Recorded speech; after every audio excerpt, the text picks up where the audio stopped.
नमस्कार दर्शक बंधु स्वागत जनाऊँ मु आपण मानक मोर रोसई चैनल ने आज आम नड़िया बरा तरकारी बनैबा। घरे किछि परिबा पत्र नथिले आपण झटपट तरकारी बनै पारंती, बहुत ही टेस्टी लगे। तो आसंतु नड़िया बरा तरकारी बनैबार रेसिपी देखि नबा। नड़िया बरा तरकारी बनैबा पई तो नड़िया हमर आवश्यक। एठारे मु गोटे नड़िया को कोरिकी नै जाईची। तापरे मु चावल नै जाईची 3/4 कप चावल को बतुरै देइथिली मु एठारे। तो बतुरी सारा पर चावलटा पूरा बतुरी जाइए देखु केमती ए कप मु 3/4 कप चावल नहीं 3/4 कप चावल गोटे नड़िया परफेक्ट भाग माप आसो। एबे आम नड़िया और चावल को ग्राइंड कर नबा। तो चावल आम गोटे ग्राइंडर जार रे ऐड करदबा।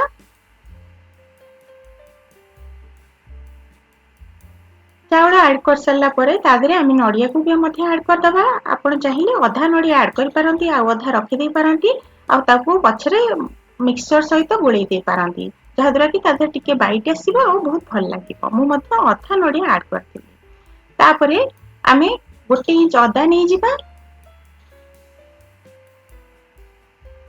आ गोटे कंचा लंका नै जिबा आ गोटे चामच जीरा नै जिबा। आपको बाटिकी भलसे ग्राइंड करदबा। देखो ग्राइंडिंग पूरा भलसे ग्राइंड कर देछि मु। पूरा ग्राइंड करिया नै टिके दरदरा ग्राइंड करछि आ जो अधा नड़िया रखिथिली ताकू मध्य गोळै देछि आथरे। आ याकू आम एमती ग्राइंड करिवा जेमती आमे आथरे बरा बनै परिबा। काठुआ काठुआ करी ग्राइंड करिबा। त आसंतु बरा बनेबा। बरा बनेबा पे गोटे पैन नै जिबा आ पैन रे टिके आमे पक्कै दबा ऐड कर दबा तेल।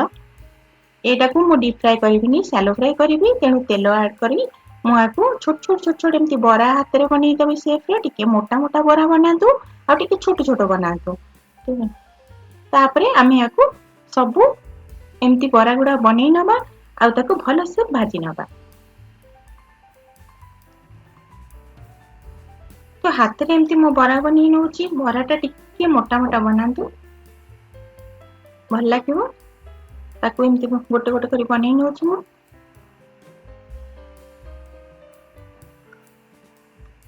एटा आमे बिना प्याज रसुण रे करिबा। आपण चाहिले प्याज रसुण मध्ये ऐड कर पारंती, किंतु मु एठारे बिना प्याज रसुण ऐड करछि। जनरली आमे माने जेबे बनाऊ नड़िया बरा तरकारी सेबे आमे बिना प्याज रसुण रे कले भल लागे तरकारी। सेति मु एठारे बिना प्याज रसुण रे करछि।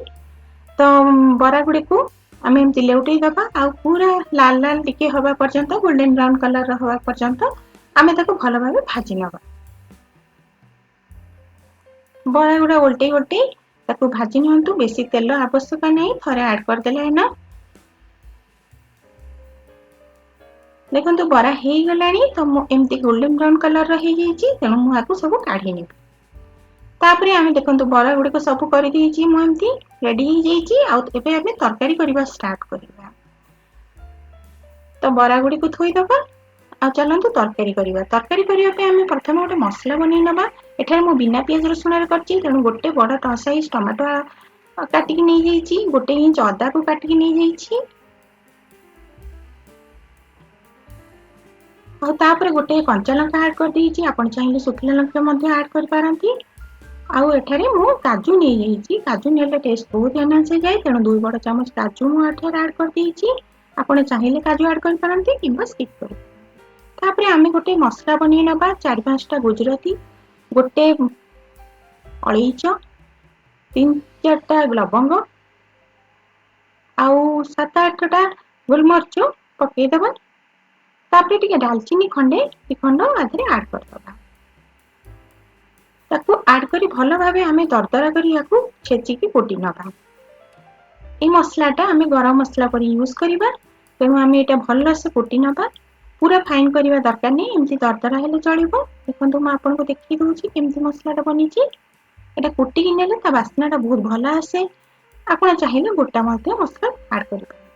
तापरे मु एठारे गोटे आलू नै जाईची। आलू ऑप्शनल, आपण चाहिले ऐड करि पारंती किंबा स्किप करि पारंती। मु गोटे आलू को चोपा छडैकी धोईकी ताकू नै जाईची। ताकू टिके भाजी नबा आगे आलू को। तो टिके तेल ऐड करी मु एठारे भाजी नेछि आलू को। जेमति कि आलू टिके लाल लाल हे आसीबो। गोल्डन ब्राउन कलर हवा पर्यंत आमे आलू को भाजी नबा। देखंतु टिके हे आसलानी गोल्डन ब्राउन कलर रो। एबे आलू को आमे काढी नबा।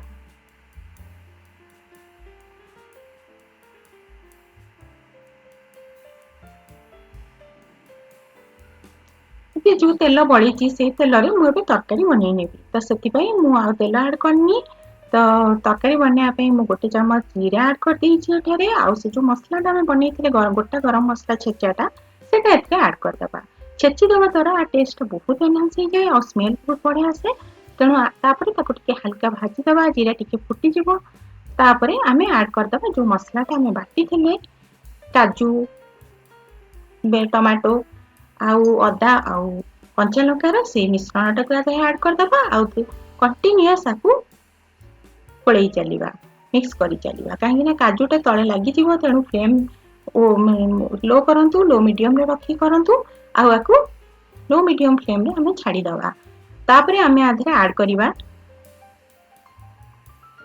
एठारे आम आड करदे स्वाद अनुसार लुण अधा चामच हलदी गुंड अधा चामच लंका गुंड आपण स्वाद हिसाब से कम बेसी करें तापर आम आधे धनिया गुंड आड करदे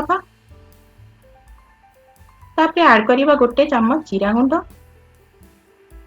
आपर आम आड करवा अधा चामच गरम मसला गुंड सेटा ऑप्शनल आपण चाहिए आड करें कि स्किप कले भी चलो तेणु यहाँ आड करदे आम आउ टे भलसे कषि नवा भलसे कषा जमी तले न लगी जेहेतु काजू आड तेणु तले लगे चांसेस बहुत थाए तापर आम घोड़े को 2-3 मिनिट पर्यंत कुक पाक 2 मिनिट पर्यंत रखिदे देखु एमती तेल पूरा बाहरी आसो पूरा तेल बाहरी आसो तापर आम आधे आड करवा भजा होता जो आलू आम रखी आड कर सिझे नवा तो टिके कषि नवा प्रथम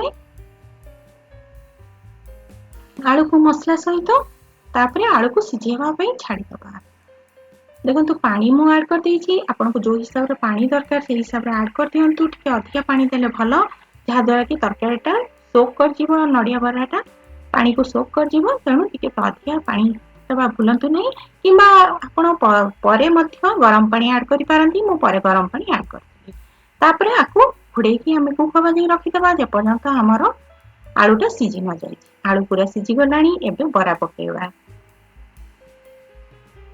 देखो आलू पूरा सिझी जाइए एबे हमें ताकरे बरा ऐड करदबा आउ ताकू 2 मिनिट पर्यंत कुक हबाकू छाड़ीदबा मीडियम नडिया बरा ऐड कर सारला परे मु आधे टिके पानी मध्य ऐड करथिली जहा द्वारा कि टिके पहलिया जा बसी हेनी तापरे मु आधे टिके धनिया पत्र ऐड कर देछि धनिया पत्र ऐड करी हमें ताकू आउ हल्का आधा मिनिट पर्यंत ताकू कुक हबाकू दबा रेडी हे गलानी हम तरकारी तो आसंतु भात सहित कि रुटी सहित आप सर्व करेंगे बहुत ही भल लगे जदि आपंकर ये रेसिपी भल लगे सब्सक्राइब करूँ मो चैनल को आउ लाइक और शेयर करने भूलु ना मुझे आउ थे आउ गोटे नुआ रेसिपी नहीं आसी से पर्यंत धन्यवाद।